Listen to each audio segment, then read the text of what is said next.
Ms. Georgette Ledgister, so in Fearless Dialogues, you talk about just the importance of creating space. Yes. So what do you mean by creating space, and how does that relate to youth ministry? So I think first and foremost, an important note to make is that we do not differentiate space by generation. So as we do our work of creating space, we invite persons to bring their whole selves. And typically, Fearless Dialogues is between unlikely partners, however we define unlikely. So in some of our community conversations, for instance, in a historical congregation in Atlanta, we had folks as young as 9 and folks as young at heart as 90 in one community conversation. And we created a space for young people and the young at heart to bring their whole selves to the conversation without them feeling stifled or muted. So we don't tailor space for youth and then tailor a space for the young at heart. We tailor a space for whole persons. Right. But we do work in communities where it's just young people. So I just wanted to begin by saying that. So in creating space, there are a few elements that are fundamental. The first is radical hospitality. And so if you can just envision entering into a Fearless Dialogues, you are not met in the room. There will be an animator that will greet you at your car. Oh my goodness. So radical hospitality begins the moment a person arrives, because we see disruption is really important to our work. We want to disrupt societal labels. We want to disrupt isms and schisms, and we use radical hospitality to do that. And so you get out of your car and somebody greets you, welcome to Fearless Dialogues. And you're like, what? What's happening? But that's the first step. And you'll be greeted at least 3 times before we actually begin the conversation.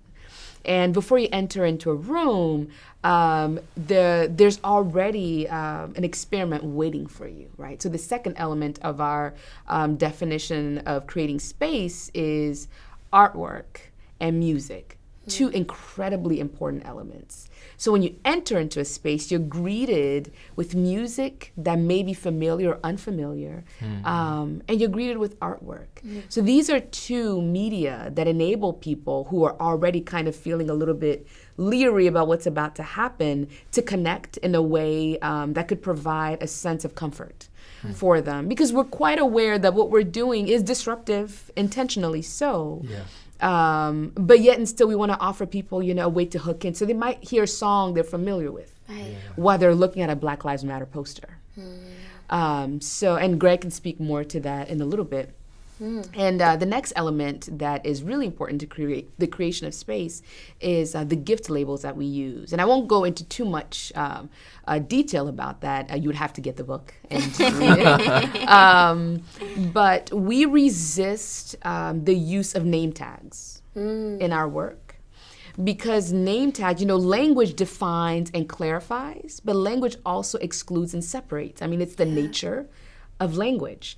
And but by resisting name tags, we also resist societal labels.